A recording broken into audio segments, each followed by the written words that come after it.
In this video, you will learn how to create a hidden folder in the Files app on your iPhone so that you can hide your photos, videos, audio, and other files in that hidden folder on your iPhone. Now, without any further delay, let's get started. In order to create the hidden folder in the Files app on your iPhone, let's first go to Files app and go to the location where the files are located that we want to hide into the hidden folder in the Files app. Let's suppose we want to hide this. So we will tap on this three dot icon and then tap on select. And here we will select the files that we want to save into the hidden folder. Now simply tap on this three dot icon and here select the option that says new folder with these items. And tapping that will create a new folder with these items. Here we will rename this to hidden folder. And after that, we will simply tap done and this folder will be saved here. Now, currently we have created a new folder with the items that we want to hide into the hidden folder, but the folder is not hidden. If we just tap on it, this will open and show all the files inside it.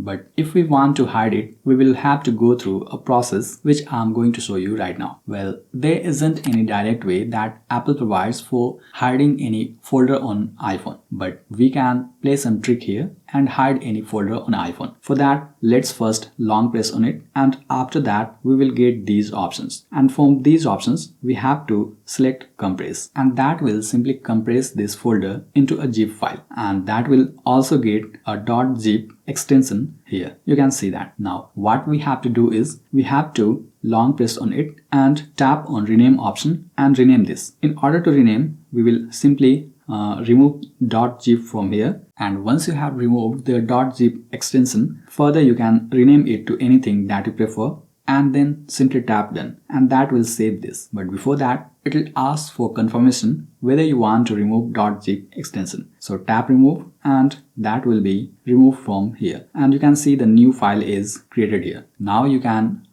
proceed to delete this folder and your all data will still remain here in this file. And if anyone tries to open it, you can see this will not open. And you can simply hide your photos, videos, audio, etc. in this hidden folder. Now further, if you ever need to access those files that are hidden in this folder, you can do that quite easily. For that, again, you have to long press on it and then tap on rename. And here you have to just add the .zip extension and then tap done. And then confirm that you want to add, and this zip folder will be available here. Now all you need to do is uncompress this. If you tap on that, this will simply uncompress and create the hidden folder here, and you can simply open that and access all those files, photos and audio, etc. that you have hidden. Now again, if you want to hide, you can simply delete this and rename it again like that. So this way you can create a hidden folder in the Files app on iPhone and hide all your photos, videos and audio or any other files inside that. I hope you found this video helpful, and if you want to learn how to customize your folder on iPhone, make sure you tap here to watch that video. Thanks for watching.